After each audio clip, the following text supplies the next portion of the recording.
Today we're going to be talking about how to avoid plagiarism, how to think about plagiarism, and just kind of some best practices that pertain to plagiarism. So this is really going to help you out in your academic career. It's really going to help out making sure that you're not doing anything that's academically dishonest, on accident, on purpose, whatever the case may be. So that's what we're going to be talking about today. Move this out of the way so I can see. So one of the things that we want to think about is how clear is the line between what the writer thinks and what the writer found in the sources. So essentially what that means is when you're writing an essay or a paper, a project, what have you, how close is what you're writing or thinking about related to the sources? So if it's very clear that you're citing things voice, then you should be good to go in terms of source integration. And it's really good for you to work on that because you should be developing your own voice academically anyway. That'll help you along your journey too. If the paper is unclear, so for example, if there are sporadic quotations with mismanaged citations or things bleed together and you're not really sure where you as the author of your own essay begin and the source that you're pulling from begins, then it can be plagiarism. So that's just in terms of it being unclear. Now, in terms of it being misleading, so if you purposefully take ideas from someone else and you don't give them credit, and we're going to talk about different ways of doing that here in a moment, but if you don't give them credit, then that's plagiarism. And if you do it intentionally, there's a whole process. And actually, intention doesn't come into it when the school is looking at whether or not something is plagiarism. So this stuff is really important. Okay, what do I cite when I am doing a project, a paper, etc.? So for every sentence that you're mentioning something you're deriving from another source that's not yourself, that sentence needs a quick citation. That's also true for, let's say, a block quotation. You also need to cite that. So we have, for our example, a sentence where you are paraphrasing something that Smith said. So we have that sentence of paraphrasing, and then we have the citation here at the end. Another example, if you have multiple instances of using the information from, in this instance, Smith, each idea that author had, you need to cite, just to indicate that that's not coming from you, and you don't want to have something that's not coming from you not cited. So it's very critical that any information that's not your own, that you derive from somewhere else, that you are citing that, even if it's paraphrased. So what do I that you an opinion or yes, or read that, and I come up with a bit of information, argument, or and the author for the site. That's not my idea. That's not my opinion about it. And I need to distinguish between myself and the source. Additionally, there's something with from a perspective. You need to not interpretation and emphasizing actions. You can own interpretation of those things. Interpretation, things decided. Additionally, an author's wording, which who thinks that, and you really cite that. On a scheduled appointment here at the center, we're more than happy to go for projects and look into you. Someone has written an article on baseball and different statistics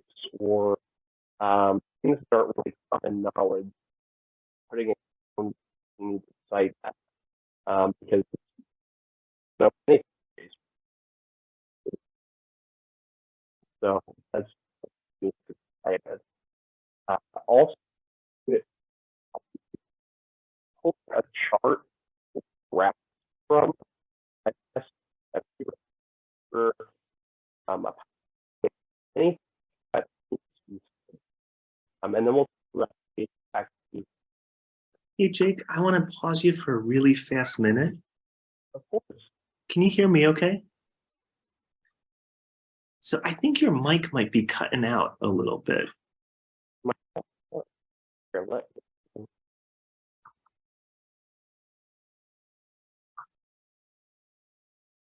Can you hear me okay now? That's perfect. Thank you so much. You're welcome. Do I need to go back? Did everybody catch everything so far? What do you mean going back one slide? Because I think we got a lot of it. I'm speaking for everyone. I'm sorry, I shouldn't do that. I think we got a lot of it from even just the list. But if you go back one slide, is there anything there that you for sure would just want us to know about? Well, the mic was cut out. Let's see. How do I? Oh, I I'm don't know. not familiar with PowerPoint embedded into Microsoft Office, so I don't know how to go back. Let's see. There we go. Perfect. So yeah, these are some things that we're going to talk about throughout the presentation. I'm not sure if you heard me earlier. If you did, I'm sorry if this is repetitive, but I'll go over it again really quickly.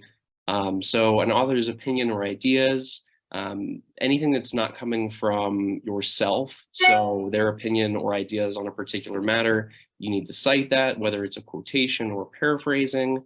An author's interpretation, that needs to be cited as well. It's not your interpretation of the material they're talking about, it's their interpretation. And as you go through academic articles and begin research projects, you're going to come up with your own interpretation of what they're talking about as well. So it's important to distinguish your voice from their voice. Similarly, an author's wording. So if you're doing something like pulling a direct quote, that needs to be cited. That's not your idea. You didn't write that out. It's not phrased the way that you might phrase it. So that needs to be cited. Similarly, authors' examples need to be cited. So, and again, some of you may have already heard this, but if someone wrote an essay on baseball and they're pulling all kinds of facts and figures, statistics about, RBIs and all of those sorts of things, you didn't just pull those out of thin air. It came from the source that you're reading from. So if you include those in your paper project, those need to be cited as well. Something that people don't think about as often are charts and graphs. So let's say you're reading a scientific article and there's a particular chart that you discuss or expand on in your essay, and you want to include that for reference for anyone who's reading your essay. That chart or graph, if it came from somewhere else, needs to be cited. Those individuals in that example, the scientists, came up with the metrics for that, the measurements, and they produced the graph. You didn't, so that needs to be cited. And then we'll talk about debatable facts and unusual facts here in a second. So here's some examples of authors' ideas. So for example, if we're paraphrasing something like in this first example, Smith argues, so that's signaling that Smith is saying something and not you, that needs to be cited in that particular format because it's not your idea. Similarly, the author's interpretation, here's an example of that. This knowledge would have given tremendous power to the priestly leaders in the agricultural community. So that's their interpretation of Stonehenge as an astronomical observatory. So that's their interpretation of that particular place and time period.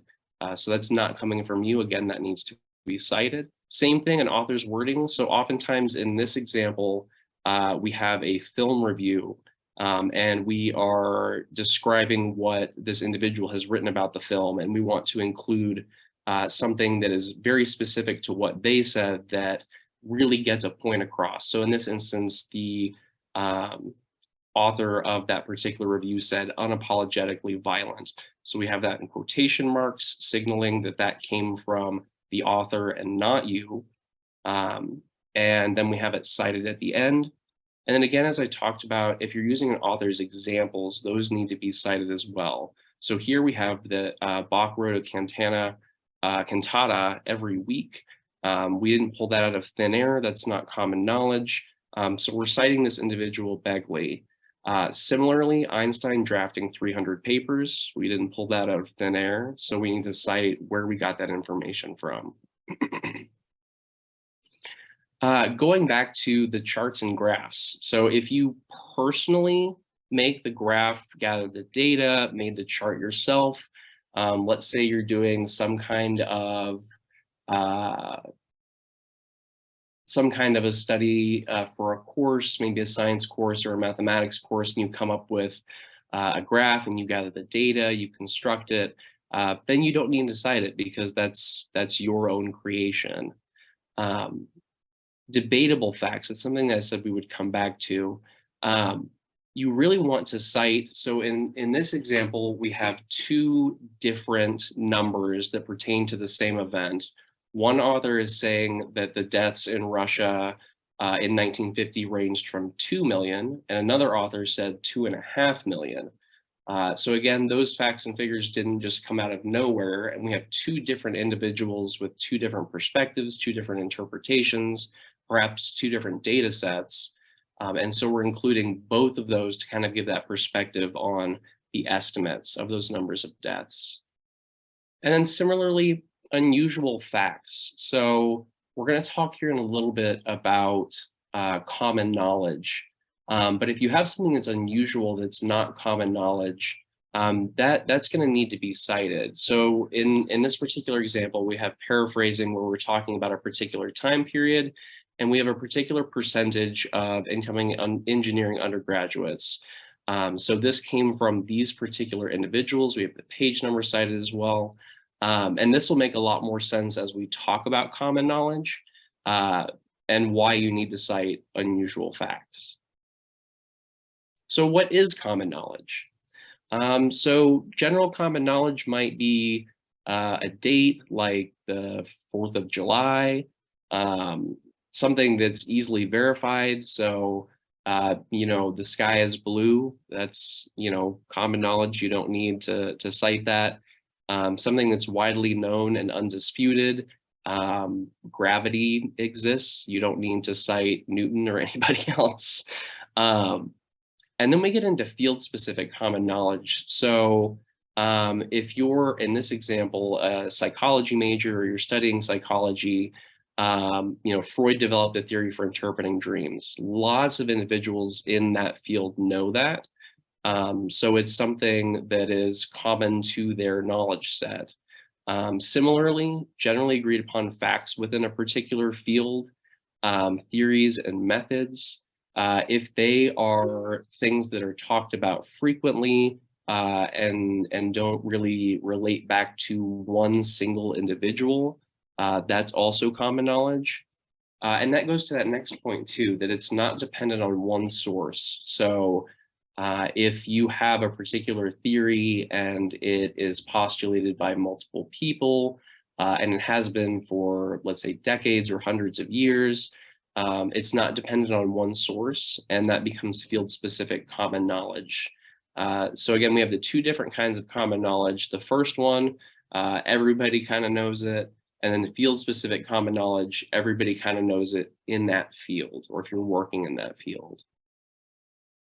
So what counts as common knowledge? We have an example, if you have a book, a very commonly known book, To Kill a Mockingbird, that it was written by Harper Lee, that information is going to come from hundreds of thousands of sources. You don't need to particularly cite that because it's, again, common knowledge. It's something that's discussed in everyday conversation, and it doesn't come from one source. A study being found that reading comprehension was essentially the same when reading in print or on a screen. That's something that's coming from multiple different sources. It doesn't go back to one. That's something that would be field specific potentially. Then we have like a phrase. We just have a saying, all that glitters is not gold. So that has multiple sources. People say it all the time. You don't need to go back and try to find the originary source of that. Similarly, we have another kind of field-specific example.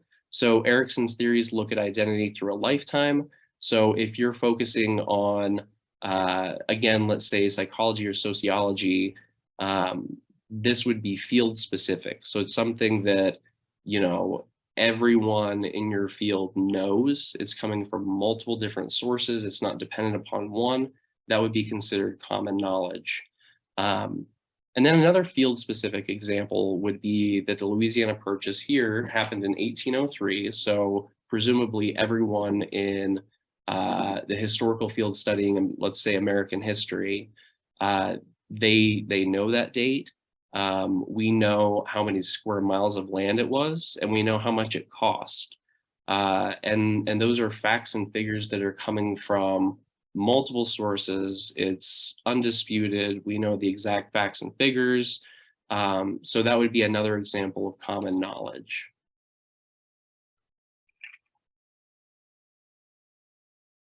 So if we're thinking about when to cite common knowledge, so let's say you learned about something while you were researching. If you didn't, that probably means that you already knew the information. That does someone have a hand up? Pamela?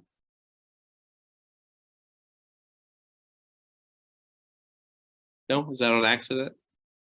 I told Pamela she can ask a question in the chat Oh, too. yeah. If you have questions, feel free to throw them in the chat, and then we'll also do a longer Q&A at the end. Okay, awesome. Thank you. Thank you. All right. So if you learned about something while researching, if you didn't, then you probably don't have to cite it. It might be something that's common knowledge. Again, those previous examples that we talked about, something like all that glitters is not gold, you don't need to find the originary source. You already knew about it. But if you learn something while you were researching, you have to consider, is it common knowledge in that field?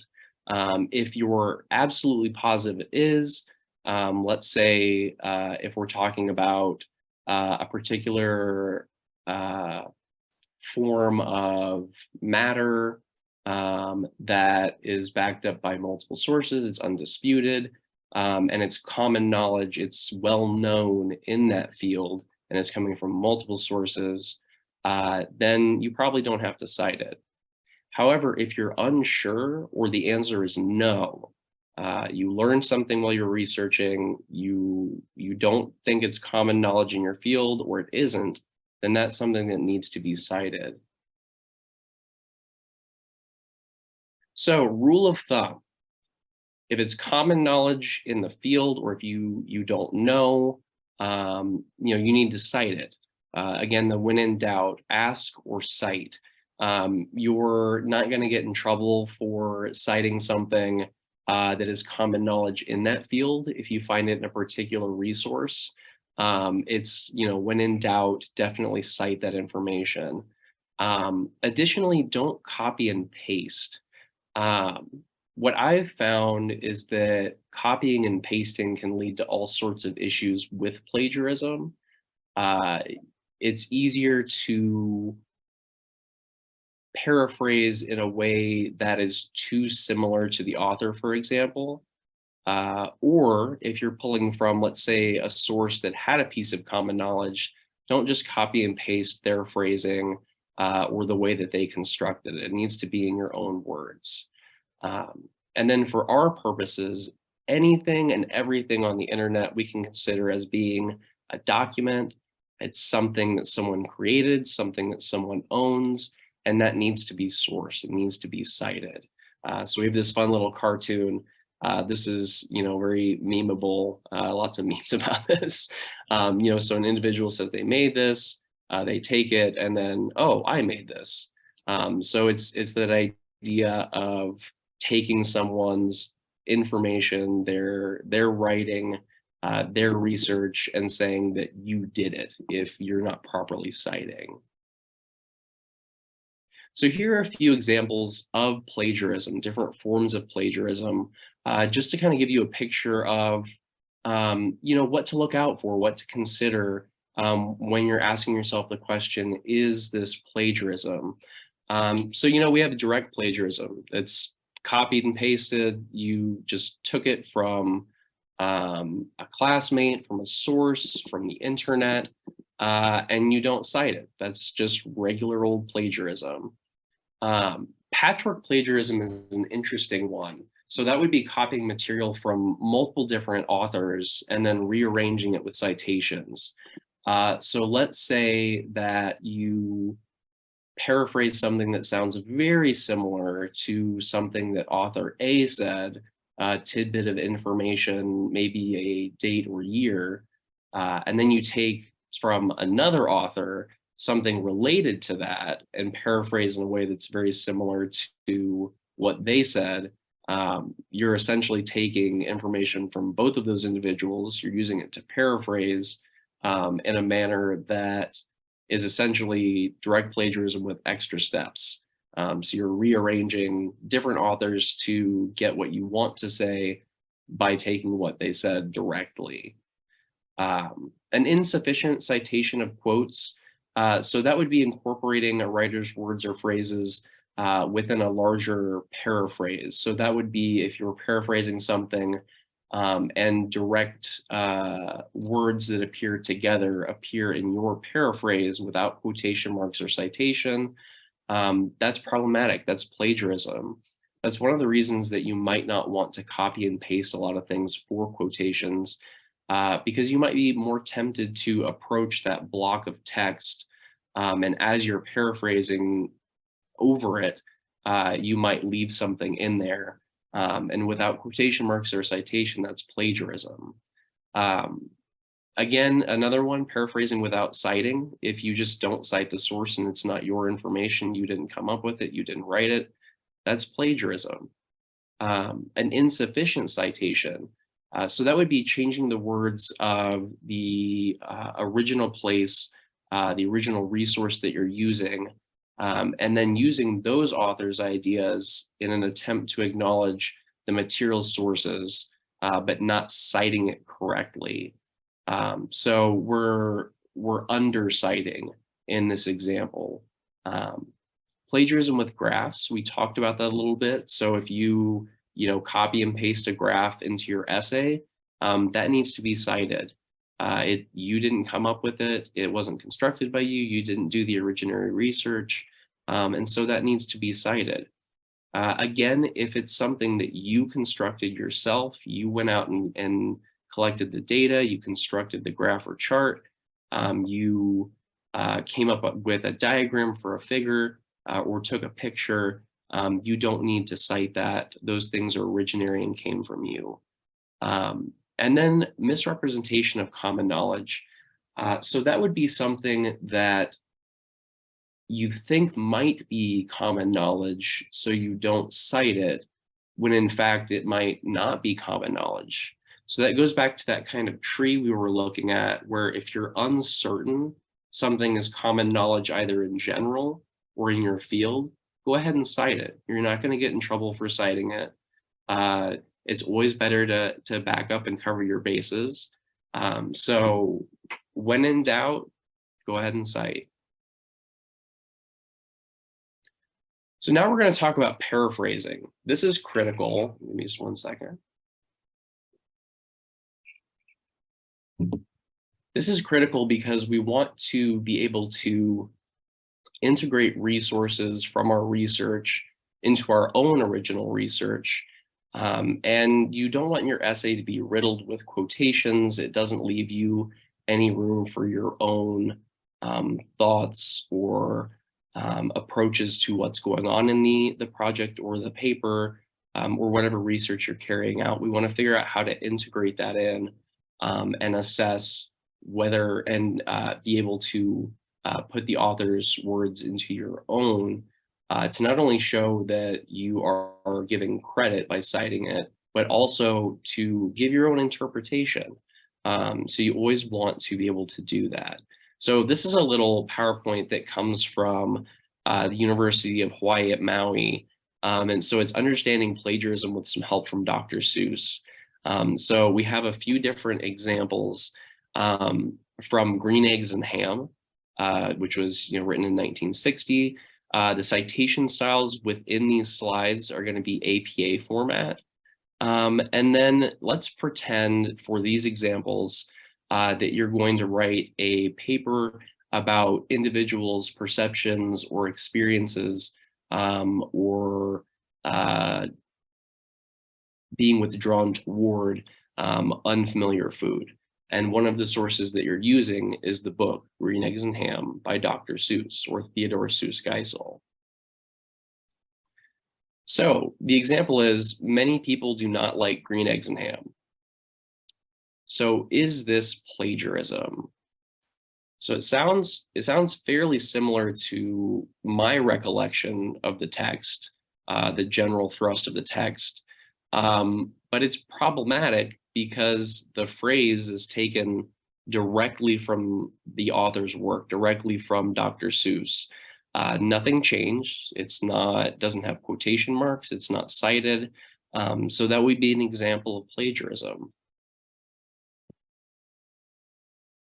Here's another example in which we do have a quotation. Many people do not like green eggs and ham. So is this plagiarism? Yes, it's in quotes. So we got that far, but there's no citation. No reference that you're making to the original's resource. So we don't know if perhaps you're doing air quotes in your paper to emphasize something, when in fact it's a direct quote that you're taking from someone else. So yes, that would be an example of plagiarism without a citation. Here's another example. Many people do not like green eggs and ham. We have our citation, we have a little bit of paraphrasing. Is this plagiarism? So think about that for a moment. And the answer is yes. So we have the citation, but the phrase, again, do not like green eggs and ham, is taken word for word from Theodore Geisel or Dr. Seuss's work.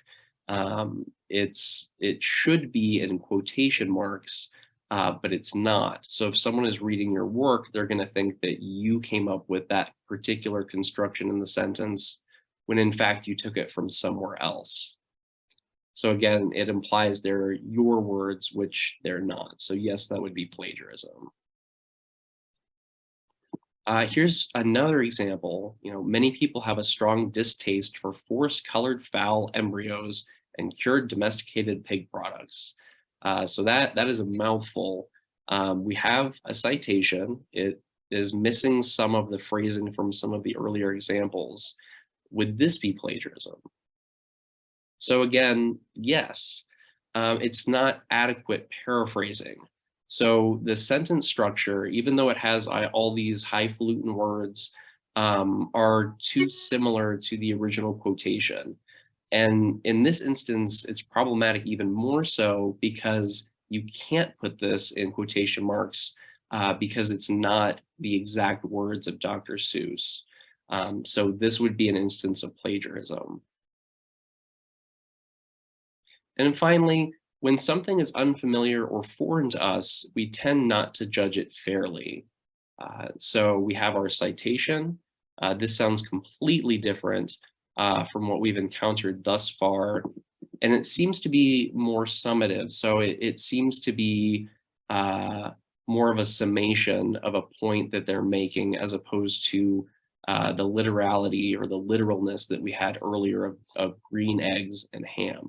Remember, the project that we're supposedly working on is a paper about people's perception of unfamiliar food. So is this plagiarism? No.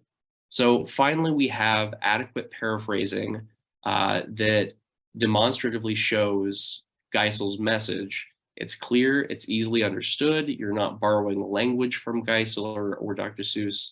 You're not quoting things and not providing the citation or the reference.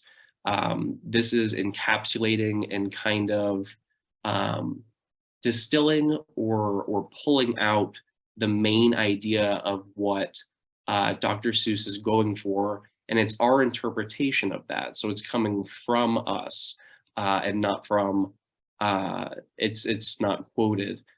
So these are our words about what Geisel said. So here's some tips and tricks to paraphrasing.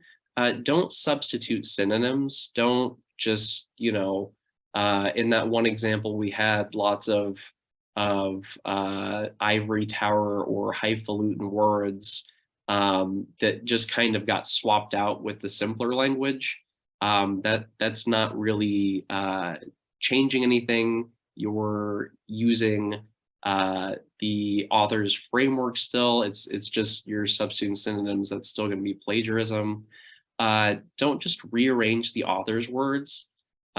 So not even talking about synonyms, but just rearranging them in a way that makes it sound different. That's still plagiarism because it's not your own words. You have to completely restate the author's ideas. So it has to be completely separate in terms of what you're writing, the language of your paper.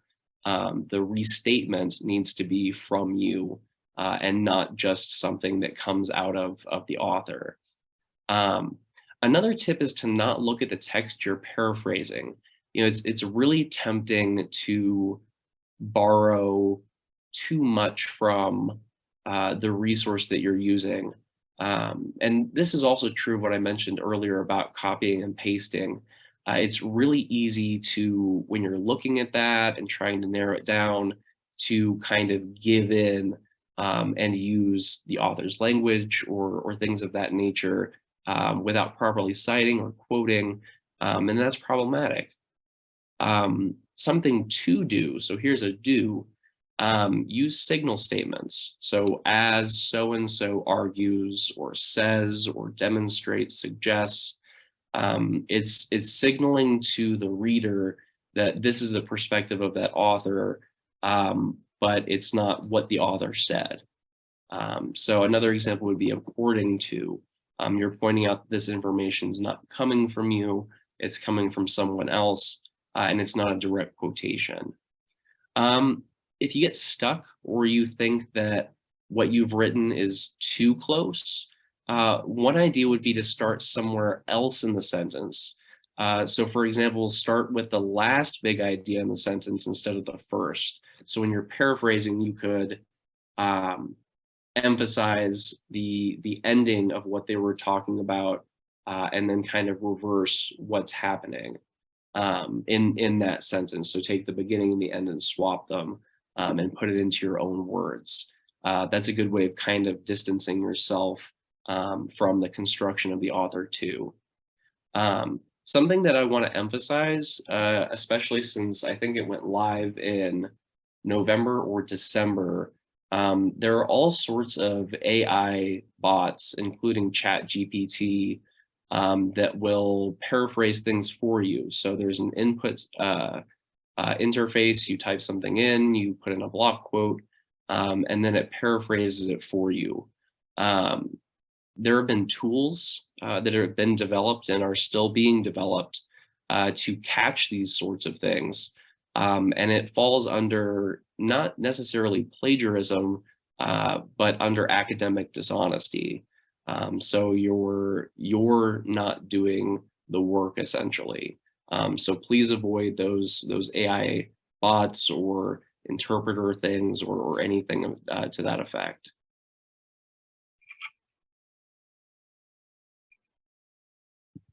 So if we go back to our example of Dr. Seuss, one way that we could start a summation or paraphrase of what Dr. Seuss said would be according to Dr. Seuss, and then insert your paraphrase statement. Again, that's those signal words, letting the reader know that this is, according to someone else, not you. So we have in Oh, the Places You'll Go, Dr. Seuss warns that the road ahead may at times be difficult, that often life has its moments of hurt and disappointment. And that's, if you look at the original, it's more poetic, it's very succinct. And so this paraphrasing is extrapolating out or taking out the main thrust or main idea that's being postulated there. And we're saying in Oh, the Places You'll Go, So we're signaling what the resource is, where we're deriving it from. We have the author, Dr. Seuss, and then we have our paraphrased kind of distillation or pulling out that main idea and putting it in our own words. Another example, we could quote a particular phrase from this that we want to use for any number of reasons. It could be because it sounds fun, bang-ups and hang-ups. It rolls off the tongue, it's fun to say, and you may want to include that in your paraphrasing of what Dr. Seuss said. And you'll notice that we have the main paraphrasing here before the quotation. And that can be a really good idea. That way you're showing that you're paraphrasing the statement, you understand what's going on, you are using it properly in your research. And then the quotation here is more of like a flair, like a something to put your own personal spin on what's going on, still citing the source, but using that because you like the way it sounds or it emphasizes what you're saying, but make sure that you quote that. And again, this is a good example of paraphrasing and then using a quotation.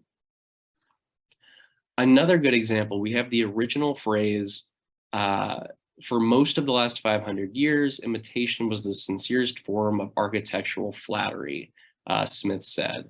And then in a real example, this would have the citation after it. So here we have our paraphrasing. So we had Smith set up here. Instead, we have Smith mentioned, and we've moved architecture. So again, taking the ending of what was said and moving it to the front. So many architects do not consider copying. So we have imitation here and copying, but we have that reverse effect. We're not just substituting synonyms. We've already moved beyond that. So copying is infringement. In fact, it is seen as a compliment. So again, we have that synonym of flattery and compliment, but we've rearranged and reconstructed what was said in the original resource into our own words, still borrowing some of that language, but in a way that still transforms it. It's not just rote copying, or in that one example, just using really highfalutin words to attempt to sound different from the original source. So paraphrasing versus quoting, this is really important. So if you're paraphrasing, it would be an author's ideas. So you're giving a summation or pointing out their position on something, and you have paraphrased what they've said, cite that at the end. It's not your idea, but you're not directly quoting it. A quotation would be the author's ideas, like we just talked about, and then exact words. So exactly what was said in the way it was said as it was written. That needs to be in quotation marks, that needs to be quoted, because it's directly coming from that source. Paraphrasing also doesn't use the author's same sentence structures. So you really want to rearrange and distill down what the author is getting at, or what the point being made is in your own words. So, when you read that, how would you say so-and-so is saying that? In quoting something, you will have similar sentence structures because it's directly quoted. But you want to use that sparingly. I think we talked about it a little bit earlier. You don't want your paper to be riddled with quotation marks, because then there's no room for your own voice. You're synthesizing things together that other people have said without necessarily making a point. So paraphrasing also has none of the author's wording. So again, small phrases like that hang-ups and bang-ups, that would go in quotation marks, but you don't want to use any of the same sentence construction like we just talked about. You don't want to use the exact same wording in terms of, literally what they said, how they said it.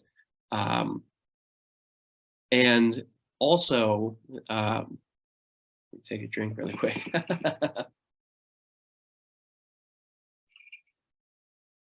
You don't want to use those highfalutin or $5, whatever you want to call them, words, just to kind of make it seem different while you're still saying the exact same thing. Contrastingly, a quote, it has quotation marks around it. You're using the author's exact wording, and that needs to be noted with quotation marks and cited.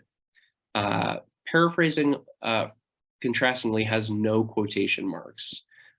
So you're literally restating what an author or scholar said in your own words. So you don't need to have quotation marks if you've done that effectively and properly. Two things for quoting also. If there are any alterations, you mark those with brackets. So for example, if you need to change something in a quotation to being plural, or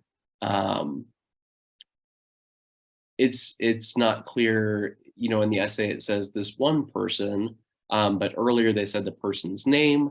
In brackets, you can add that person's name to the quotation mark instead of person, so we know who we're talking about and still talking about. The ellipsis is going to be for if you cut anything out of the quotation. So let's say that you find something extraneous or extra in the quote you want to use, and you're not taking away from the information. You can cut parts out, but you need to have that signal that there's a part missing, that something is not being included for whatever particular reason you may have. And then also for quoting, you want it blended and grafted into the writer's sentence. So for example, it's better to paraphrase and employ quotes within the paraphrase as opposed to only having quotations for everything. If you do that, again, it's not leaving a lot of room for your own voice. You're kind of directing your paper in whatever way these individuals are saying, without your own take. And then in both of those instances, whether you're paraphrasing or quoting, a citation is necessary. So now we can kind of talk about, why does plagiarism happen? You guys might never plagiarize, and you probably won't. But why does it happen? One of the most common instances is just not knowing what to cite. So the things that we talked about tonight, or how to cite. And that's something that you can, use the resources at the Academic Support Center. OWL at Purdue, if you Google that, they have a wonderful, wonderful wealth of resources on how to cite in multiple forms of citation. They have examples. They have examples of doing it improperly as well. So that's a great resource.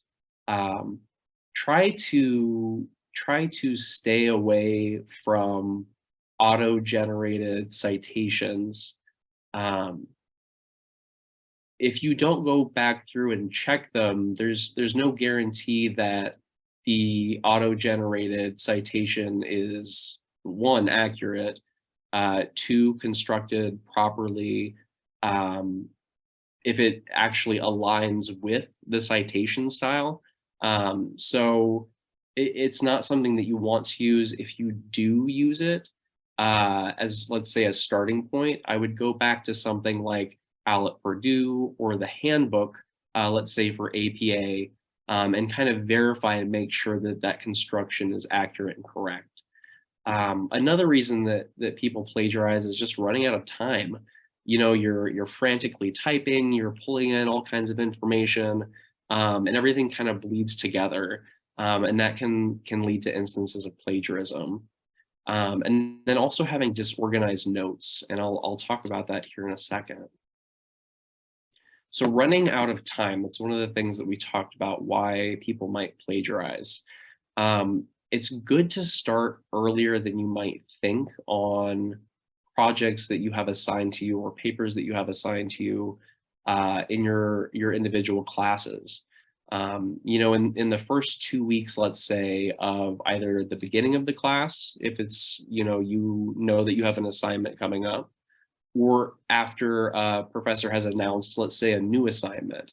In that first 2 weeks, you really want to be doing things like brainstorming and researching around kind of what you're thinking you want to do for the particular paper. You also want to start drafting and revising the actual essay.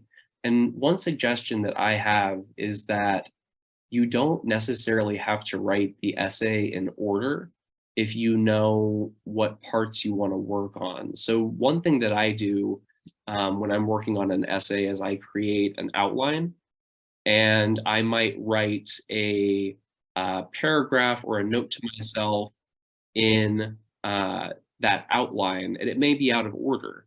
And that's okay. It's something that I can go back to and then kind of work backwards or from the middle to the end. It's giving me space to write about what I know about in the moment or research that I've encountered in the moment. And if you encounter something you want to talk about later, it doesn't make sense to write the whole paper just to get to that point. That's going to be problematic. Then for presentations, you really want to start those about a week in. The first week, you want to be prepared for the presentation. You want to have accurate research. You want to have working knowledge that you can talk about, just because a presentation is so much different than just a regular paper. So, you know, you have the creation of the project, the presentation, and that can take a while. You know, you may have all of the information, but you're not sure how much to put on the PowerPoint, or you're working on graphics or animations or anything like that. You really want to start creating in that first week. And then revision can happen. These two things are not mutually exclusive. You can be creating and revising at the same time. So it's kind of a recursive process. We can go 2 steps forward in, let's say, creating, and 1 step backwards in revising.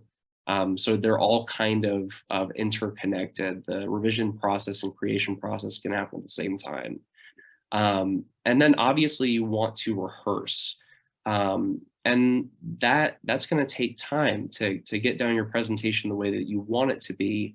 You don't want to be waiting until the last moment just because you're going to be flustered. You're going to be pulling in information that you may have remembered from something else, even though it's not on the PowerPoint or has nothing to do with the PowerPoint, or what you're saying doesn't align with what you've selected to present to the individuals watching your presentation.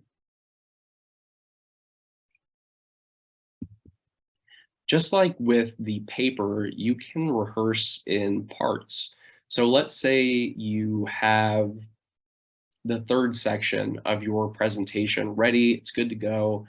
You might not have a lead-in for it yet. You don't know exactly what's going to come before it, but you can start rehearsing what you have done, just to kind of get down the rhythm and cadence and flow of how you want to present, and how you want to present that particular information, let's say on a particular slide.